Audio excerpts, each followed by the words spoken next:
Line's good. Never on. Whoa. Hard. Hard, Lisa. Come on, Brent. Line's good. Got real close. I hear high, right? Try and hit 2/3. Have they saved it for her? Yes, they have.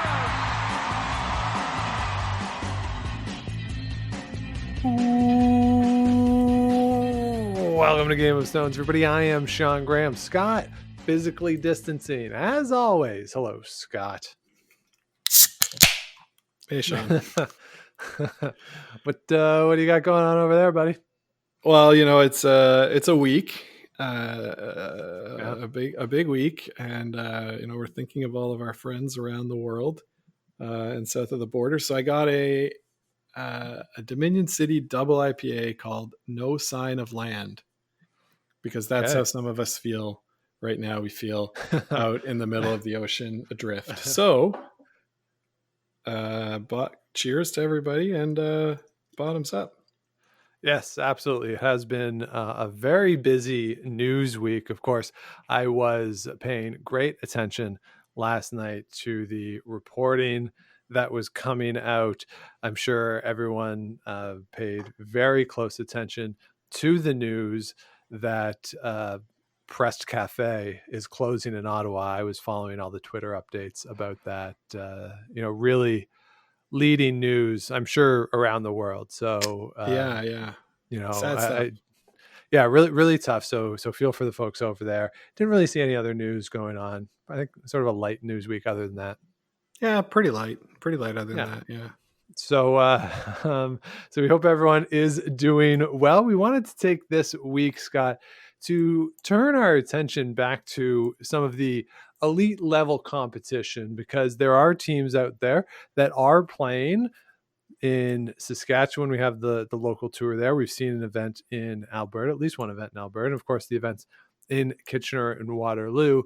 And I was thinking that we talk so much about individual teams, yet in this country, to get to a national championship at the men's or women's level, you have to go through a province. And with all the discussion around should the Brier and the Scotties change the format so that provincial representatives aren't there, or maybe have the Canada Cup be whoever represents Canada at a World Championship, it got me thinking of where is there potentially inequity in the provinces, or which provinces are harder to get out of. So what we've done is we've created a ranking of the provinces based off of the overall quality between men's, women's, and mixed doubles play. And we've taken very different approaches. So my rankings are based entirely on the eye test. So I wrote down the member associations of curling Canada, the teams that I could think of, and ranked them based off of that, just who I think are the best teams, and then just overall which province has the greatest strength in the province across the three disciplines. Where, Scott, you have done something very, very different. Very different, Sean. You know, I was doing some stuff for work this week, or I was using a lot of Excel, as calculating the mean of a range of data, standard deviation. You know, I'm plotting it all. I'm really in the data mindset. So what I did was I scoured through records of provinces and how their teams have done at various events, all the way back in time. So that's what I've done. I've taken all the data, I've crunched the numbers, I've applied a few weighting mechanisms that I believe are important. We can talk about that when we get there. But I've crunched the numbers, and I have for you the definitive list from top to bottom of best to worst provinces / territories in our curling culture. All right. So this is going to be a lot of fun. I'm very curious to see how these lists match up, if they match up at all. Yeah, who knows? Who knows? All right. So how do you want to do this? You want to go bottom to top or top to bottom? Well, we can knock out the bottom pretty easily. I think that's fair. Do you want me to explain a little bit of the things I took into account in Yeah, creating these yeah. I numbers? think that would be good. Okay, so you was sort of gut feeling, Yes. and yours is based on now, or is it all time? I've gone more to the now. Like which province is the strongest now? Okay, so mine is more weighted all time, but the results sort of sort themselves out. So you'll see that it does sort of match up with what I would think of as being strong in the now. So Okay. for the men's and women's side, I put in the same events into my formula. I have Canadian Championships, gold, silver, and bronze. I have Olympic gold, silver, and bronze. I have Grand Slam wins, Grand Slam finals, and then seniors and juniors wins. Okay. So I have all of those for men and women. I then also added um, Canadian mixed championships, one, uh, Canadian club curling championships, and mixed doubles national national championships. And for that, I awarded 1 point for each player that was from that province. So where there was a provincial Okay. split, one province got 1 point and the other got another point. Makes sense. As for the weighting of what I did, the highest weight I gave to the Olympic medals, a 10 times weighting factor for gold, 5 times for silver, 3 times for bronze. Yep. For the national championships, I've got 3 times the weight for gold, 2 for silver, 1 for bronze. The rest are one, like they're weighted at a 1-to-1 factor. Alrighty. Makes sense. So, with that said, I did come up with 2 different systems. I created one where I gave a bonus based on the highest rated team currently in the order of merit to each province. So it was the Brad Gushu that I was trying to see if like it would elevate Brad Gushu and Newfoundland a little bit Yep. For the now. So we can get into that later when I talk about the overall, but I'll go with the base ratings with no team bonus for now. Okay. And the bottom are the 3 territories. The Northwest Territories did get 1 point in my ratings for. I believe they got a bronze medal. The Yeah, I think women did. The Couies have won at the mixed, I believe. I don't have something for mixed. Okay. I have a bronze medal somewhere. So maybe a Anyway, junior could be for one of the Couies. So yeah, so we've got 1 point for them, but like they're clearly the bottom 3 of the field. Okay. Did you? So I don't have that Okay. as the bottom 3. I do have Nunavut as the bottom, and I do have Yukon as the second to last. So 13 member associations. I have Nunavut 13th and the Yukon 12th. And again, I'm leaning more to the contemporary. Going into a national championship, who do I have the most confidence in? And I would put Thomas Scoffin a little ahead of anyone who's going to be playing for Newfoundland or Nunavut, excuse me. So that's why I would have Yukon at number 12. For me, I'm putting Prince Edward Island at number 11. And we're not at the territories, at the Northwest Territories yet. I put PEI there because who's there now? Like there were great teams in the past.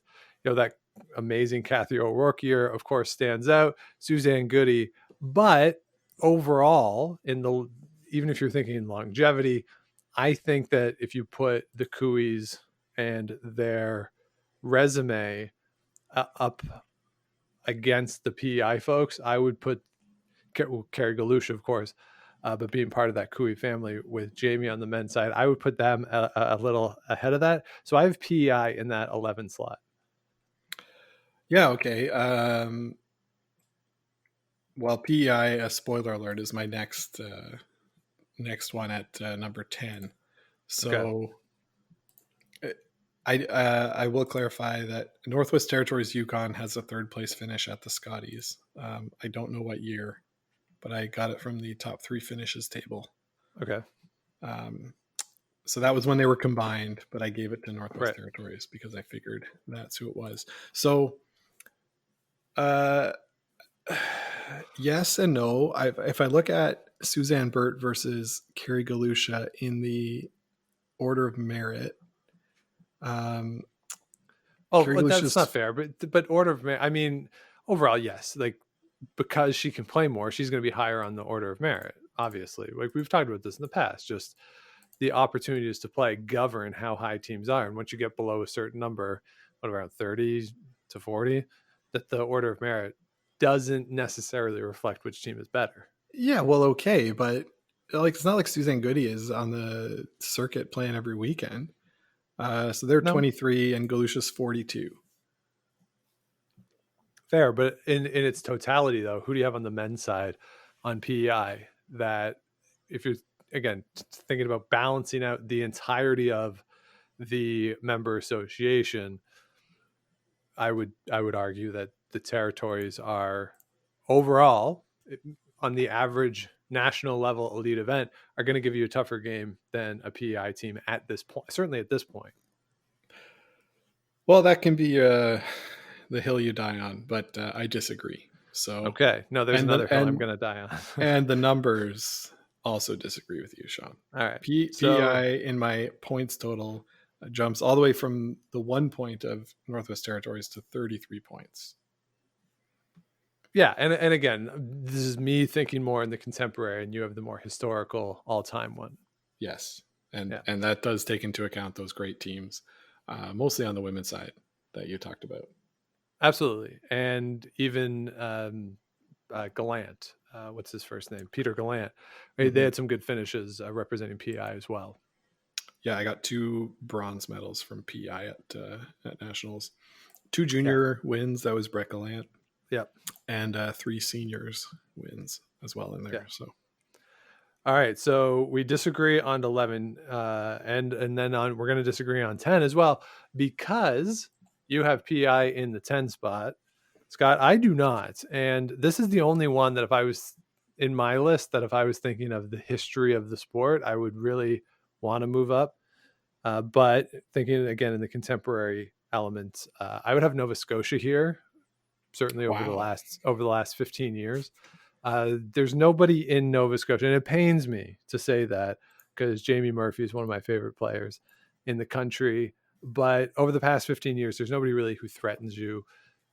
With all due respect to the Stuart Thompsons of the world, but if you think about last year in the women's final in Nova Scotia, you had one team who is not going to participate this year, and another team that is no longer a team, and the skip has moved literally to the other side of the country. So who's going to take up that spot on the women's side? I don't know. And for as much as I love Jamie Murphy, they go to a Brier, and if they can get to the championship round, that's a win for them. Again, if you're taking all time, this province is going to be much higher on the list because you have Colleen Jones, you have Mark Dacey, and the run of dominance from the East Coast.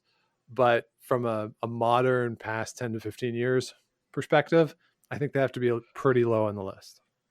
Yeah. So overall, Nova Scotia on my list finishes 6th on the list, Sean. They just edge out Northern Ontario. And so Northern Ontario has a bit of a handicap given that, they weren't competing as Northern Ontario for the women for a long time. Right. So I don't know. So just as a methodological question, we'll certainly talk about it when we get to Northern Ontario, but since you bring it up and it's close between Northern Ontario and Nova Scotia, where do Heather Houston's Scotties wins and the World Championship win go in your calculation? So that's a very fair point. And I did put them in Ontario basically any win by an Ontario team when there was no Northern Ontario counted for Ontario. Because in theory, they had to beat out all of the Southern Ontario teams to make to the Scotties, right? Right. The only exception to this is that Krista McCarville's team won a Grand Slam, or were runners up in a Grand Slam, I think in 2006.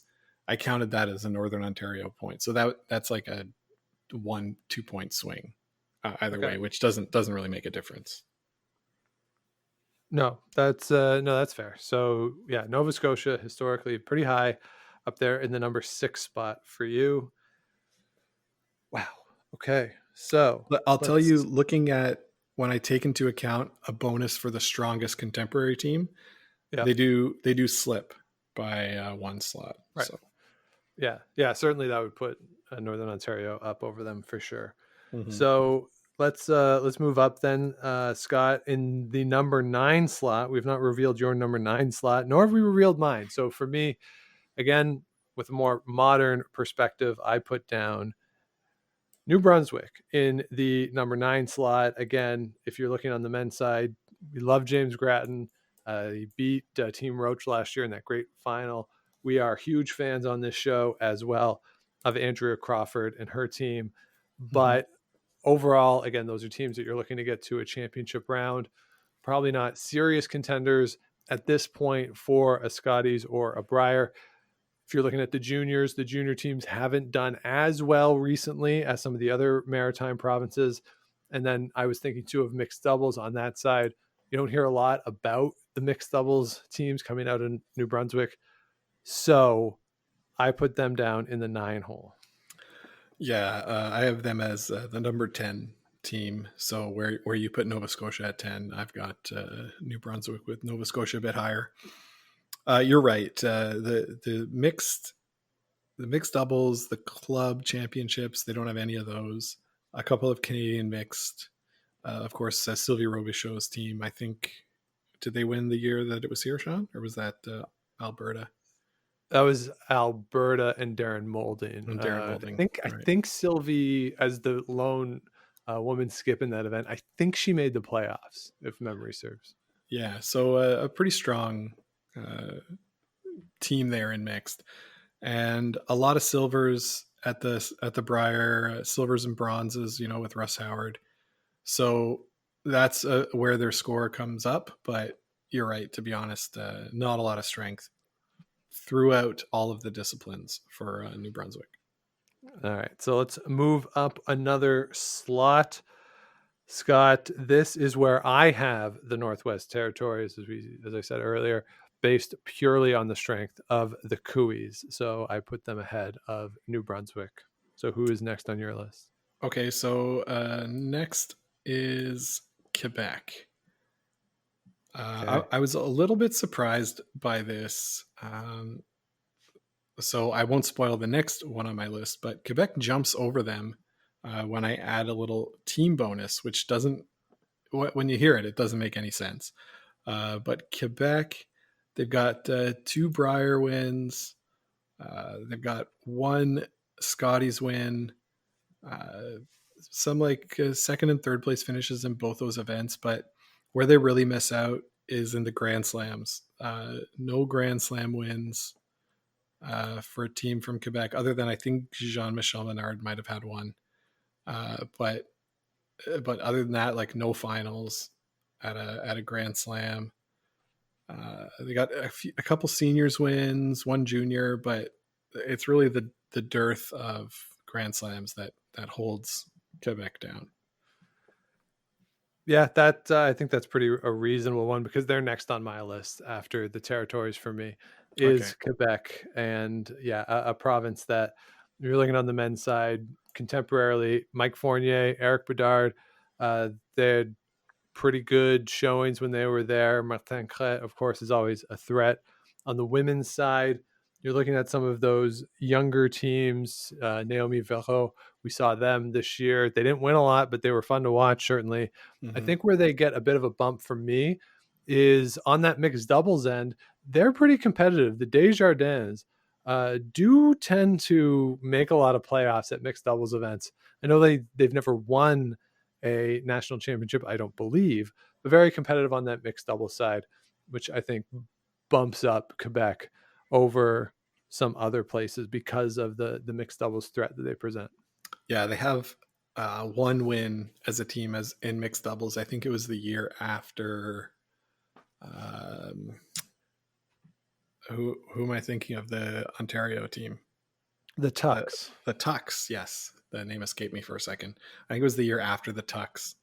I think it might have been the year actually I played in the Quebec mixed doubles Okay. playdowns. So I was like, hey, I lost to the winners. So Yeah, yeah, so you're pretty right. good. You're right on that. So Quebec was your next team too.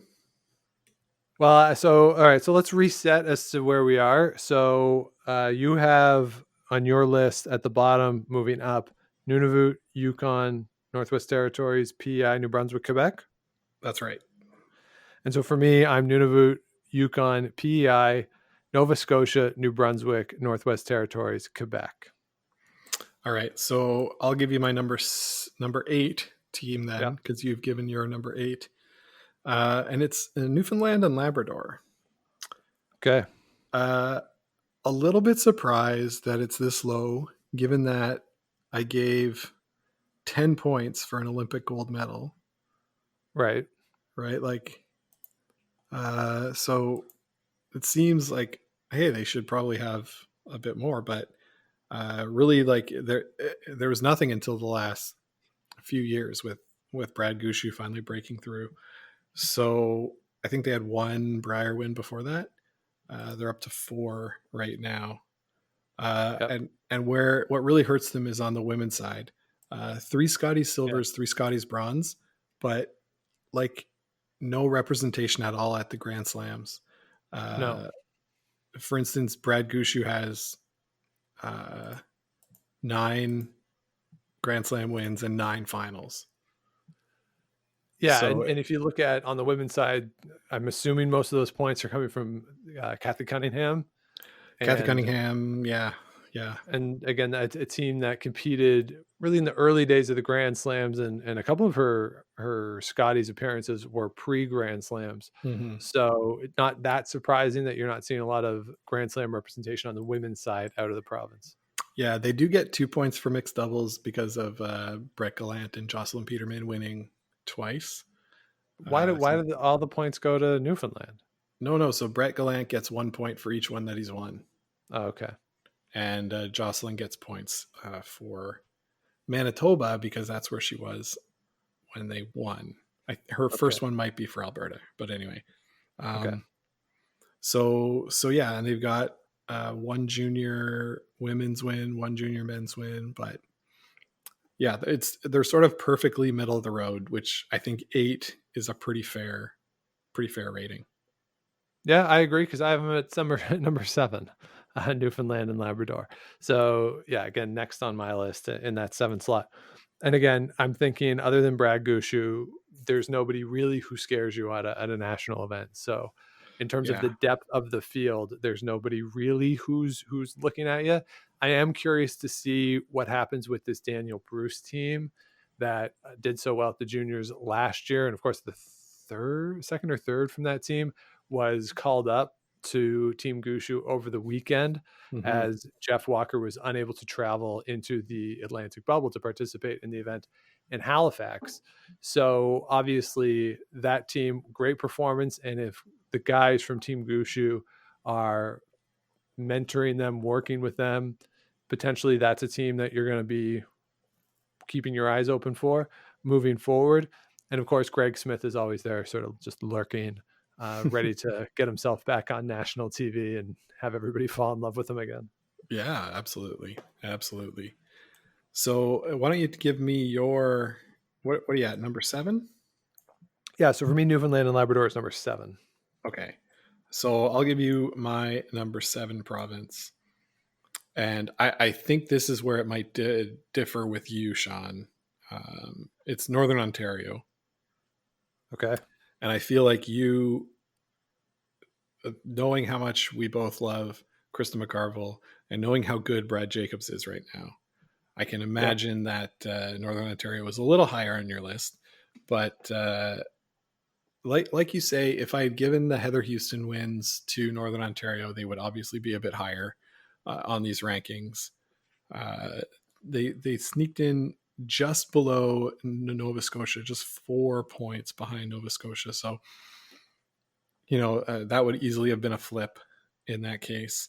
And they are sort of much higher on the men's side than on the women's side because of the longevity of the of the program in Northern Ontario. For sure. Yeah. If you're like in your rankings, you're taking all the Al Hackner wins in there. And certainly Jacobs plays more than Kristen McCarville too, with Yes. Grand Slams. Of course, the gold medal, pretty big accomplishment that would factor in as well. So yeah, it's not surprising to me that the men's side would weigh more heavily, in this ranking, just because they're a more decorated team than Kristen McCarville.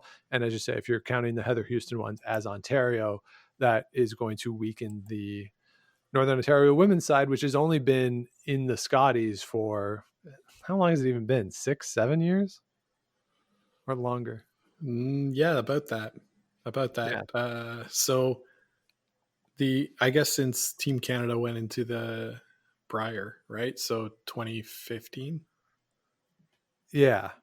Yeah. So not that long. So yeah, only 5 years. So, And just Scott, to give you some perspective on it, of the points allocated for Northern Ontario, 80 points come from the men's side, 10 from the women's side, and 4 from the mixed and club championship level. And those are all from Canadian mixed. So, right. yeah. And then you look at the Nova Scotia, who in my rankings just edged out Northern Ontario.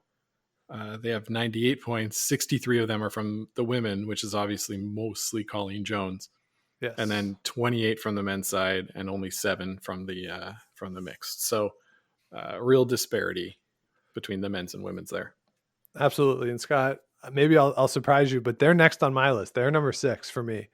Okay. Northern Ontario. So again, for me, with a more contemporary perspective, once you get past Jacobs and McCarville, there's just not a lot of depth there, especially on the men's side. Since Tanner Horgan left, that hurts the depth on the men's side.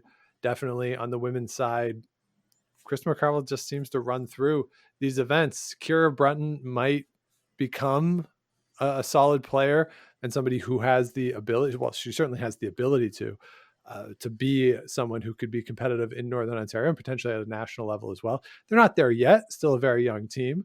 But if you're looking at up and comers from Northern Ontario, I think that's the only one that really stands out right now that has made any dent on the national level. So I think depth wise, when we'll get to the top 5, you're not quite there. Yeah. And even Kira Brunton, Sean, has moved to play with Lauren Mann in their rink out of Ottawa. Oh, that's right. This year. So yes, she may go back to the north someday, but she's getting in some reps down south.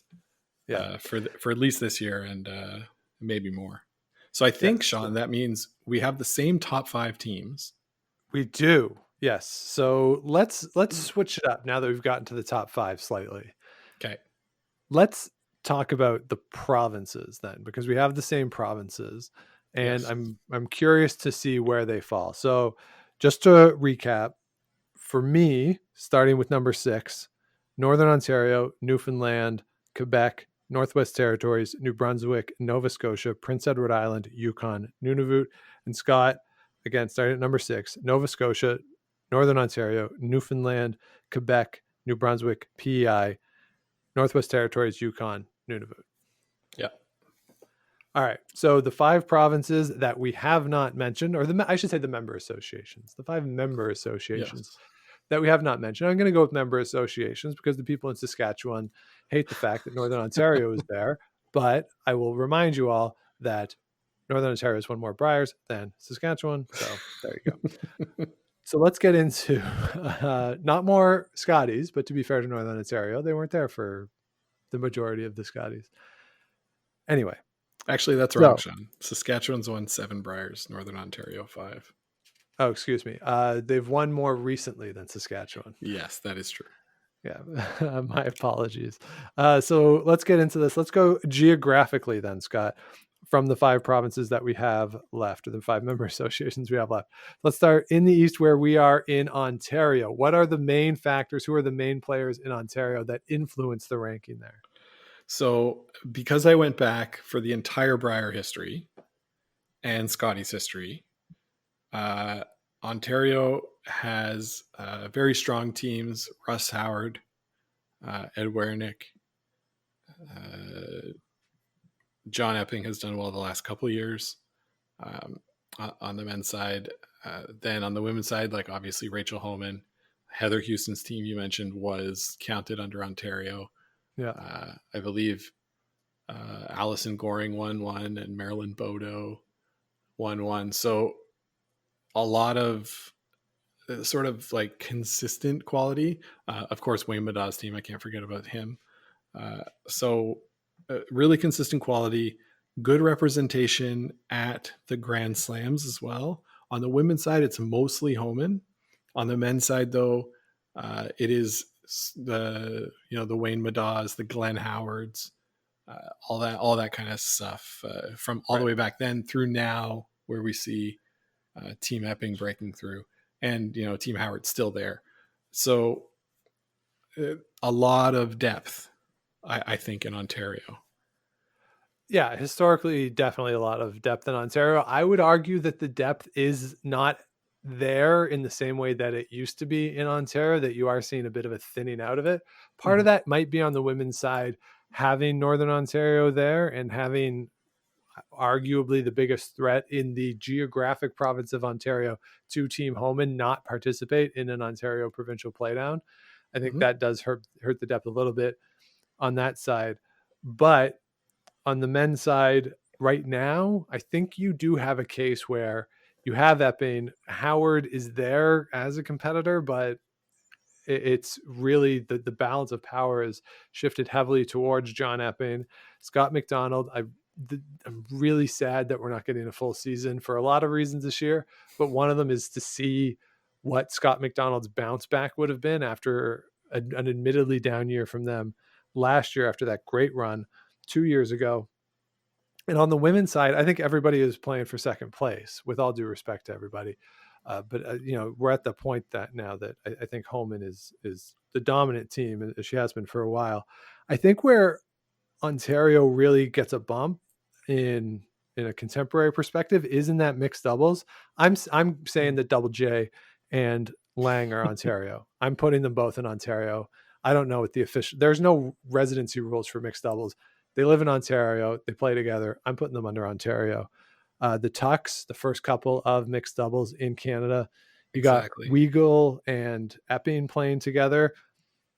Do you put Homan when she's playing mixed doubles out of Ontario? You could argue that she could play out of Alberta for that, whatever the rules are.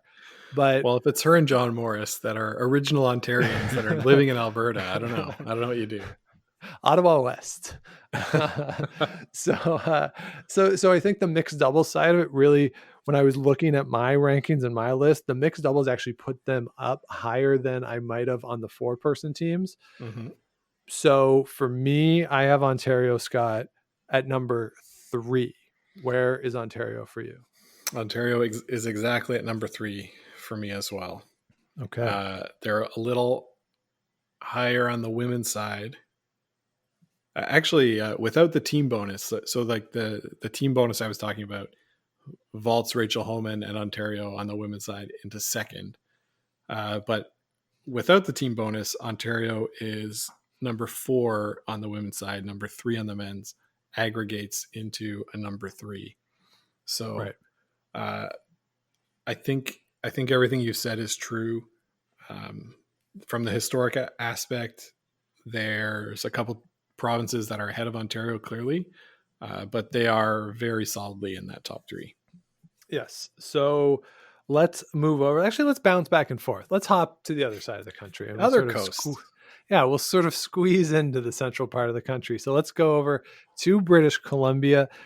BC, very interesting historically, pretty strong on the women's side. You have Kelly Law with a silver medal from the Olympics. You have Kelly Scott, of course, the consecutive Scotties championships. So you have some points that are going to be coming from the women's side. You do have a couple Briar high finishes from Cotter when Morris was there. And of course, we talked about the Guy Hemmings final. I believe that guy. No, he was from Saskatchewan, wasn't he? But Yes, Gerald. Yes, Gerald. But Greg McCauley has had some good finishes, if I'm not mistaken. So Yes. historically, you're looking at some good stuff for BC. From a contemporary perspective, this is where I think it gets really interesting, because on the women's side, out in British Columbia, you do have some good young teams in Corinne Brown, Sarah Wark, who we've seen at the Scotties. Kessa Van Osh has been there twice. And you can't rule out the addition of Marianne Arsenault to the BC field moving forward, even though she's not going to be there for as long as Corinne Brown, conceivably competing competitively. Short term, that is a solid addition that is going to up the level of play on the women's side out in BC. On the men's side, Jim Cotter, of course, has been there for a long time. For a while, you've been able to pencil them in to a Briar. I'm really high, as I think most people who pay attention to the sport are, on Tyler Tardy and that team. I mean, they got bored winning World Junior Championships and said, we're going to the men's side, even though we could do this, even though we could win another World Championship, we're good. And that final against Jim Cotter in the men's provincial last year was so good. Like, just such a good game. And those guys look like they are ready to take the next step. And if you can get a really good, legitimate Briar threat team out of British Columbia, the Briar gets that much deeper, gets that much more fun to watch. So a lot of my thinking about BC is heavily weighted towards Tyler Tardy. On the mixed doubles side, I believe Dunstone's partner lives in BC. So do you count Desiree Laws? Yeah. So do you count Dunstone? And like maybe he moves to BC at some point, even though he'll still play out of Saskatchewan on the men's side. And in my world, his mixed double stuff shifts to British Columbia. But overall, and Tyler Tardy, of course, plays mixed doubles as well. But I think that young talent in British Columbia is really, really strong. And I'm almost talking myself into switching my ranking. I'm not going to, but I'm really high on the future of British Columbia curling. So definitely a top 5 province in the country right now. Historically, how do they stack up? So Sean, they stack up really well. It's Desiree Hawes. I misspoke. I must have had Caitlin Laws on the mind, but Desiree Hawes, yes, plays out of BC with Corinne Brown's rank. Like you say, junior wise, BC's got 7 men's titles all time, 4 women's titles all time. They're also pretty strong at seniors. Second highest amount of women's seniors. They've got 8 women's seniors and 3 men's seniors. So pretty strong there. Of course, you mentioned like Kelly Law gets a boost because of her Olympic silver medal. That earns her some extra points in my metrics. Pat Ryan curled out of BC for a few years. So he's got some of his Briar accomplishments incorporated into the ratings. Where we see nothing or very little, Sean, is in the Grand Slams. And this is, this is just the way it is. The Grand Slams are dominated by a few teams in key provinces, and Jim Cotter, as good as he's been at the Briar, was never really able to put it together on the Grand Slam circuit, even when John Morris was with his team. And on the women's side, we will be seeing these young teams getting into the Grand Slams, and I'm sure making noise in the next 10 years. But up to this point, not much. On the women's side, I have 1 Grand Slam final, and I think it was a Kelly Scott team. And on the men's side, 1 Grand Slam win and 3 finals all time. So not super impressive when you compare it to the other provinces we have left. And all of that pooled together gives BC the number 5 ranking. Yeah, that's where I have them as well, as that number 5 spot, just by raving about it. But yeah, when you look at the other 4 provinces, it's hard to put them ahead of them. Yeah, so there's from Nova Scotia that I have at 6, there's a 100-point jump up to BC. So Right.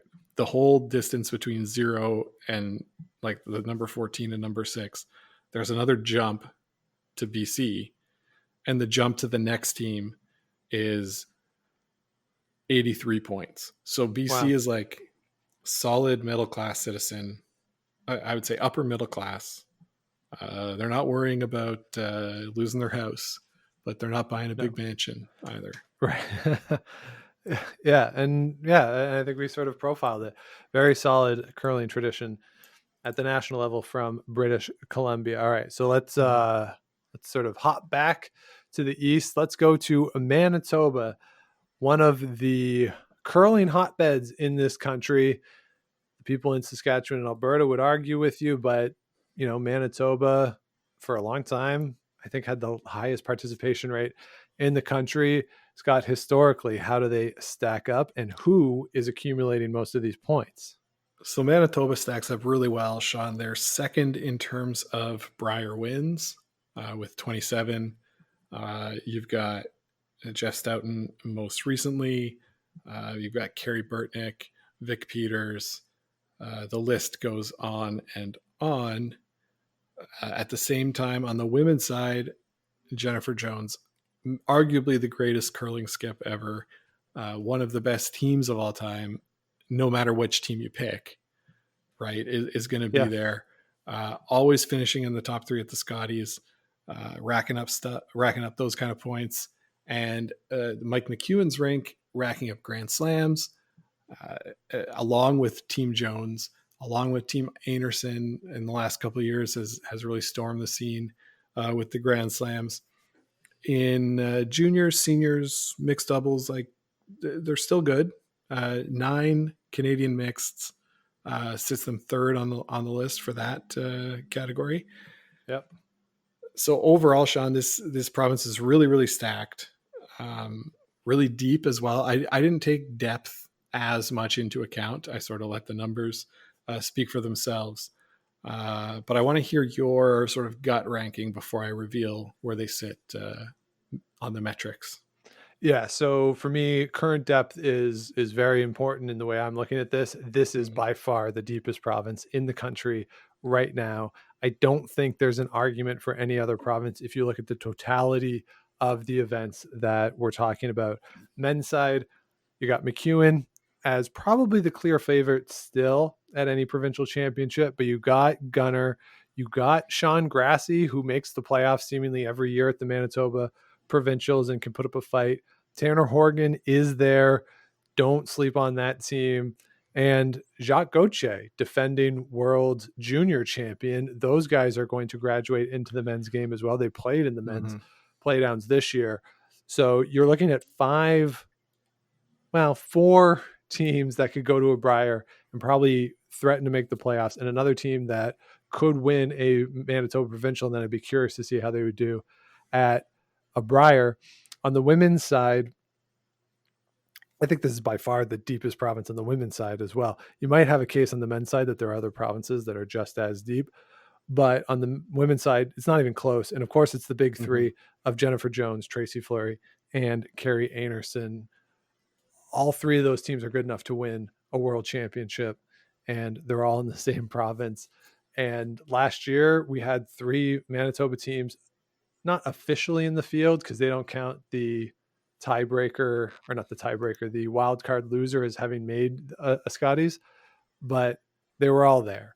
And it really reflects the depth of curling in Manitoba. And then look on the mixed doubles side, and a lot of the players from those 4 people teams are really good on the mixed doubles side as well. And I would say Caitlin Laws is the best women's mixed doubles player in the country. John Morris is the best men's mixed doubles player in the country. And hey, they won a gold medal together. What a surprise. And I kind of wish they would play together again. But you also got to look on the mixed doubles in the women's side too. Zacharias, the defending world champion on the women's side for the juniors. And then on the mixed doubles, you also have people like Colton Lott and Sahaidik. What's her first name? Katrina Sahaidik. Yeah, Katrina Sahaidik. Like, that's a good team on the mixed double side as well that you got to pay attention to if they're in the field at an event. And overall, if you just look at the depth out of Manitoba, it's crazy right now. Mm-hmm. And Yeah, I it's am glad really that crazy. I'm not trying to break through into Manitoba curling as a young player, because it would be so hard. Now that presents a lot of opportunities to get high level quality games really close to where you live, but you're going to lose a lot too. And maybe that's good, it makes you more resilient, but it's going to be a tough slog for some of these younger teams, because even the older teams are relatively young. Yeah, and it's so crazy to think like Carly Burgess went from Nova Scotia, having won a Canadian juniors, uh, to into Manitoba to play with Mackenzie Zacharias, and won a Canadian junior last year. So like imagine Sean deciding, oh, you know what? In order to win, I want to go to Manitoba Yeah. because I can join up with like this amazing team. So yeah, the depth of Manitoba is amazing. That Zacharias team, I believe, is still eligible for Yeah, I juniors want to say next they have year. another year left. Yeah. Yeah, but it might have been this year. It might have been the 2020, 2021 season. And if it's wiped out, then who knows? But yeah, that's another young team on the rise. Yeah. Really great. They've won between the men's and women's in juniors in Manitoba. They've won 21 national championships. Of course, we've seen such great young curlers as Caitlin Laws and Kelly Scott, I believe, played out of Manitoba as well. Yeah. When she Brianne was in Meakin too. juniors. Like, yeah, Yeah. you got Yeah. them. I believe JT Ryan was in a final on the men's side Oh last yeah. year. Yeah. Right. I mean, it's insane how good some of the talent in Manitoba is. So based on all that talent, Sean, where you got him? Number one with a bullet. To me, it's not really that close. Wow. Wow. So based on the numbers, based on the wins, the Grand Slams, the everything I've talked about, I've got Manitoba as number 2 on the list. And they're Okay. sort of solidly number 2. There's one number 1 team, and we had Ontario at 3. So they're like pretty evenly split between those two. All right. I will tell you on the women's side, if we look just at the women, Yeah. Manitoba is number 1, Right. based especially on all those Jennifer Jones championships and gold medal Course. and all that Yeah. stuff. And Connie Lalaberty before her. And Yeah. All right. So we got 2 provinces left. We've left them for the end intentionally because it's Saskatchewan, Alberta. Scott, they came into Confederation the same day in 1905. 1905. One province, I think it was like 2 minutes officially before the other one. It's a very, it's not quite at the same time because you have to figure out where all the premiers are going to sit at the first ministers meetings. Yes. And it's in order of entry into Confederation. So it's not simultaneous, but it is on the same day. Saskatchewan and Alberta. Scott, let's start with Alberta. Who makes the biggest impact for the Wild Rose province? So, Sean, before we start talking about Alberta, I will say I went to Calgary Stampede in 2005, 100th anniversary of Alberta. Awesome show. They put on an awesome show. I went for the chuck wagon races. I stayed for the pageantry. What an amazing job by the province of Alberta. So Alberta, pancakes? Sean. What about pancakes? No pancakes? Isn't that the whole point? Like having big pancakes at the Stampede? Isn't that like 90% of the draw? I had like deep fried Oreos and a lot of beer. So if you had pancakes first, it would have soaked up all that beer. Sean, you're really smart. Yeah, I'm a doctor. Yeah. So, Sean, Alberta, the men's side of the equation for curling in Alberta dominates the field. It goes back all the way to like Pat Ryan and the Ryan Express. They've got the Randy Furby ranks, Kevin Martin, all throughout history. They've got 29 gold medals, 21 silver medals, 8 bronzes. They're, I think, the only province. Let me double check. Yes, they're the only province that gets 2 Olympic medals credited for. Should have been 2 golds, but we can let Kevin Martin talk about that on his podcast. And a ton of Grand Slam wins. This, of course, we've got the current team in Kevin Cooey. We talked about them not being as strong in the Grand Slams as you might think, but Kevin Martin was a beast in the Grand Slams when they were going on. 28 Grand Slam wins for Alberta as a province, 24 finals made without winning. It just blows everybody else out of the water. The women's side, Sean, less impressive. Right. 8 Scotties championships, far fewer than you would think. Yeah. And Chelsea Carey has 2 of those, I believe. Heather Godberson, now Nedowin, has 2 or 3 of those. So not a lot of wins. They are pretty strong on the junior side, 16 men's, 10 women's. The Canadian mix, they have the most of any province with 11. So they're like very strong overall, but the men's side really tips the scale for me. What do you think? Yeah. Well, yeah, you also got a medal with Shannon Kleibrink, right, on the women's side at the Olympics. That's true. And Cheryl Bernard. Oh, of course, yeah, Cheryl Bernard. So a couple medals. So yes, a lot of medals, Olympic medals coming out of Alberta. I think for me, Scott, it's the same when I'm looking at it from that more contemporary perspective, that the men's side is a little deeper. You got, of course, 3-time Brier finalist, Brendan Botcher in there. Of course, Kevin Cooey. And then Ted Appelman. We've been so impressed with him at the Alberta Provincials in the games that he's played there. Would love to see him make it to a Brier someday. It'll be very difficult for him. And then, of course, Karsten Sturmey in the mixed. That final that he played last year, or was it the semifinal that they played with Brendan Botcher, that was really remarkable. To me, one of the games of the year, if not the game of the year. Certainly the best game of any of the provincials that we saw. So a lot of depth on the men's side. If we shift over to the women's side, I don't think you're looking at as high of a ceiling at this point.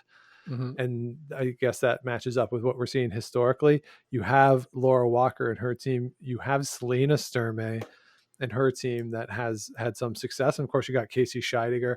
And that is a team that really burst on the scene nationally, I would say, at the 2017 trials, and then had a great run at the Scotties the following year. Mm-hmm. But also a team that doesn't play that much for career reasons. They're very similar to Kristen McCarville in that regard, that they want to do other things outside of the sport, and certainly can't argue with them about that.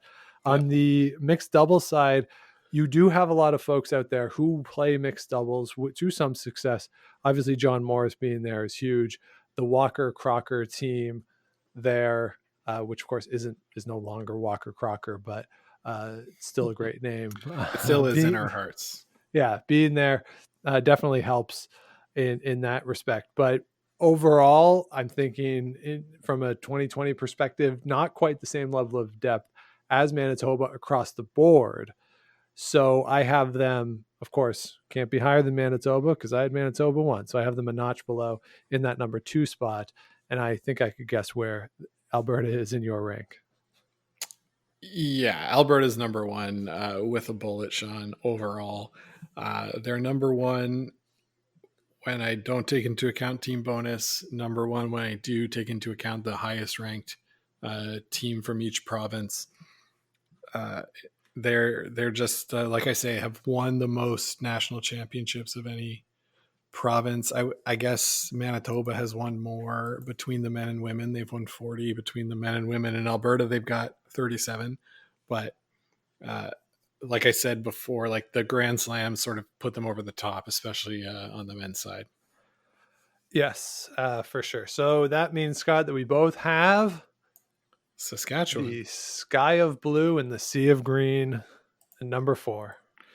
Number 4, yeah. So Saskatchewan is, like I mentioned, BC was 100 points higher than Nova Scotia. Saskatchewan is 83 points higher than BC. So I think we have like a very clear delineation between what I'd say is like the bottom 8, number 5, number 4, number 3, are like they're all pretty solidly split. In my ranking. So Saskatchewan, obviously buoyed by the Richardsons early on, not a lot of recent Brier success. notwithstanding Matt Dunstone last year, but Yep. sort of as well on the Grand Slams trail until Matt Dunstone, not a lot of success so far.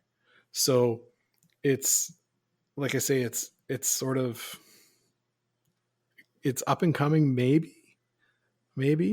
Women's side, it's a bit the same. Like it's buoyed by past success. It's buoyed by uh, Sandra Schmerler and Sherry Anderson. So, like when I look at the seniors wins, I have 9 Saskatchewan seniors ladies wins, 8 senior men's.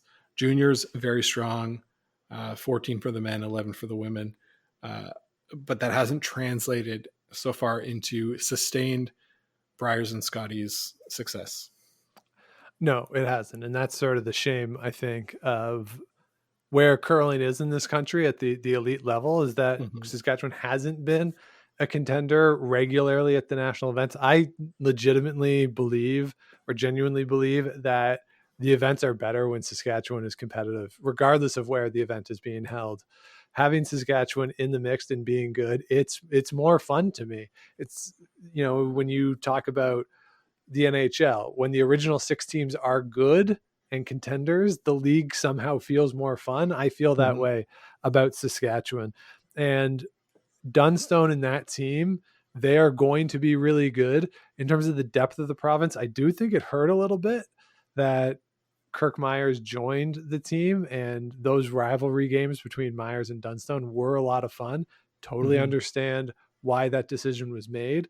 But in terms of the depth, maybe it takes a bit of a step down for the province on the men's side. Although I'm really curious to see how Colton Flash and his team does, and if they can take that Myers underdog role that we saw for the past 2 years.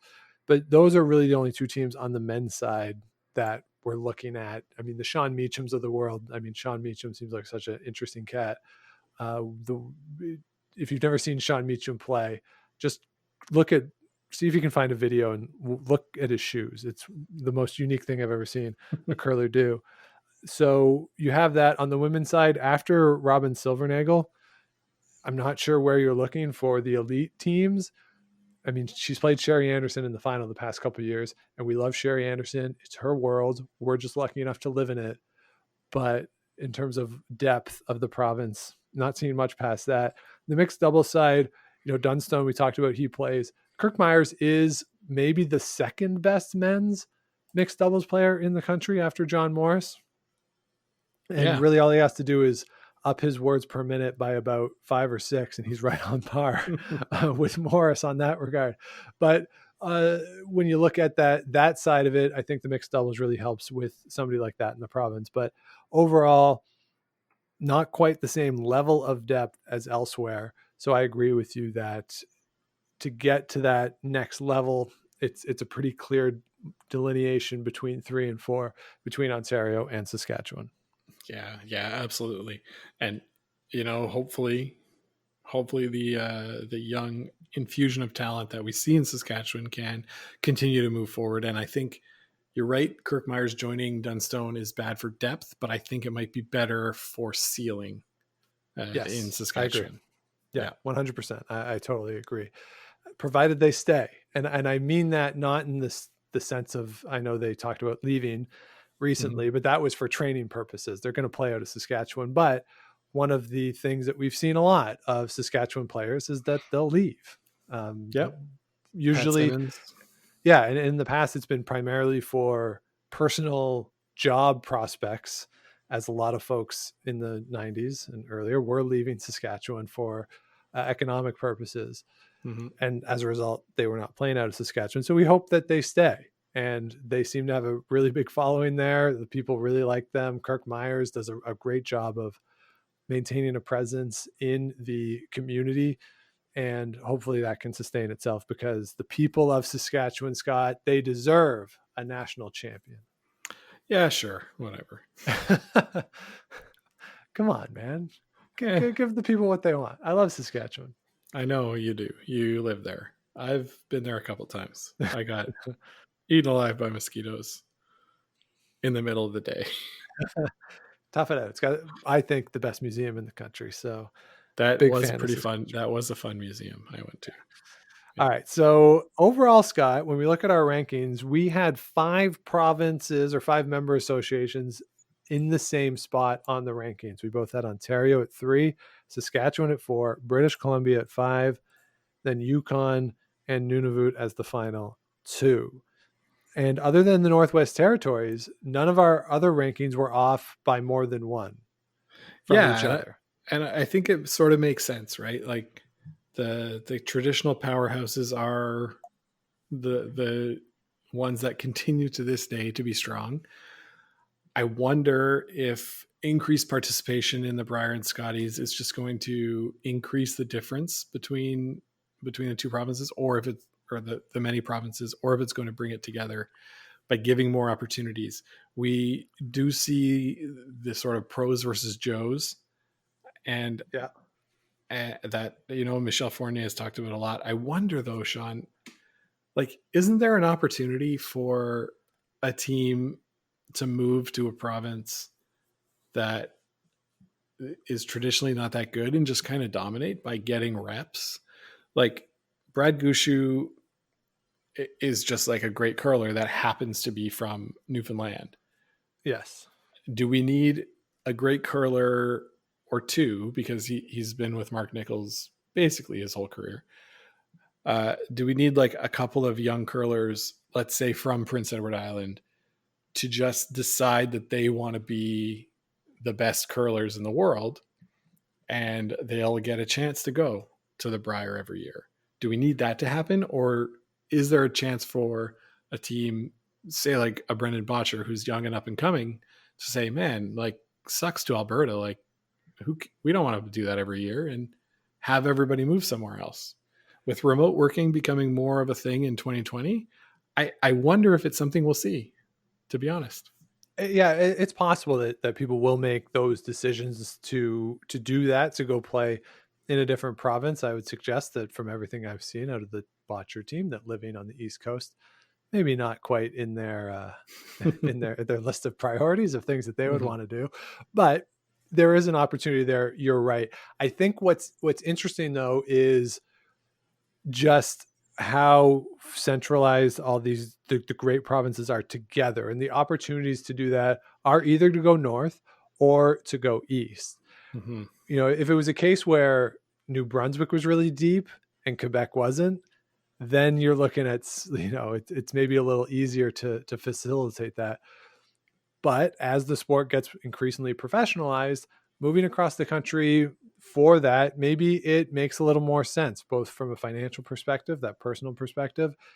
If you can make more of a living out of it, it's not as daunting to do that. And as you mentioned with remote work, it makes sense. And yeah, I do think that where we sit right now, you have 3 provinces, certainly on the men's side, little tougher, I think, on the women's side in those provinces, but that could be up for grabs if there are young players who want to get out of some of these deeper provinces. Yeah, I just wonder, like, our friend Nancy just moved from Ottawa to New Brunswick, partly, well, I'd say mostly because she can do her job in New Brunswick now. Yes. And she has family there, and there's different reasons to go back for everybody. But Sean, like, probably I've been working at home for 8 months. You have also been working at home that long. Yep. Why don't we move to Miramichi and form a curling team and see what happens, right? Like, all right. I think there's a lot. Scott, if we're gonna move, I'm going to the island. All right, I'm playing Eddie in a provincial final. That's what I'm doing.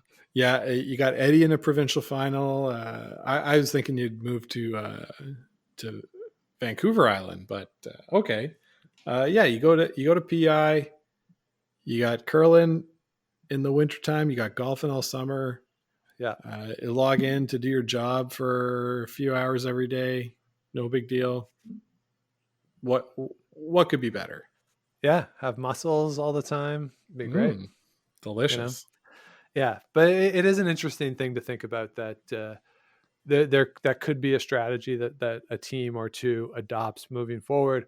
And Scott, going through this, it just reaffirmed to me how much I like having provincial representation at events. It's fun. I like it. I realize that there seems to be some trends going away from it, but I'm going to be a voice in the wind saying that it's fun to see the provinces and see people at these events that you don't normally see. So, Yeah, for it's sure. just fun. It was just fun to think about the Eddie McKenzies of the world and the Jamie Murphys of the world. And even thinking back to folks who we haven't seen in a while, like Sylvie Robichaud or Mark Dacey. And those are the people who, or Heather Smith Dacey, even, like, those are the sort of people who it's fun to see once a year at these events. So I enjoyed that exercise, or this exercise, for a lot of reasons, with that being one of them, because I honestly had more difficulty trying to rank the 6 through 10 provinces than I did the 1 through 5. Yeah. I didn't have that problem because it was all data, but Yeah. I know what you mean. I'm going to share, Sean, with you the Google sheet that I used to create all this stuff, so you can poke around, and if we want, we can share it out when we tweet about this episode. I like it. So head on over to the Game of Stones Twitter, and I'll post the link to that Google sheet, and you can see all of Scott's methodology, and I'll add my subjective ranking as well. Mm-hmm. So there you have it. So Scott, just run down your list one more time real quick. All right. So starting at the top on my overall rankings, I've got Alberta, Manitoba, Ontario, Saskatchewan, British Columbia, Nova Scotia, Northern Ontario, Newfoundland, Labrador, Quebec, New Brunswick, Prince Edward Island, Northwest Territories, Yukon, and Nunavut. And for me, I have, starting at the top, Manitoba, Alberta, Ontario, Saskatchewan, BC, Northern Ontario, Newfoundland, Quebec, the Northwest Territories, New Brunswick, Nova Scotia, Prince Edward Island, Yukon, and Nunavut. So there you have it, our power rankings of the provinces of the member associations in Canada. Let us know what you think. Are our rankings way off? Do you agree with them?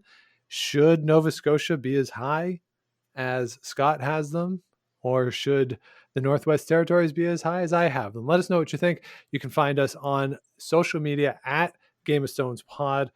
You can also get in touch with us, Game of Stones Podcast at gmail.com, with your thoughts. So thank you, everybody, for listening this week. We'll be back with you again next week. In the interim, if you have not yet, please do subscribe to the show wherever it is you get your podcast. Do the likes, ratings, comments, all that stuff helps other people find the show. Scott's on social media at Scott Likes TV. I'm there at the Sean Graham, and head on over to GameOfStonesPod.com. You can find all of our past episodes and the merch. We have the t-shirts that we are selling. All proceeds, plus we're matching that, are going to Food Banks Canada. So head on over to GameOfStonesPod.com and do join us on Facebook every Monday at 5 Eastern as we chat with the guys from Rocks Across the Pond. This week, a lively discussion about which type of housework is the most objectionable. And I was 100% right. So you can head on over for those discussions. All the videos are there. So Scott, Sean, good stuff, man. Good math.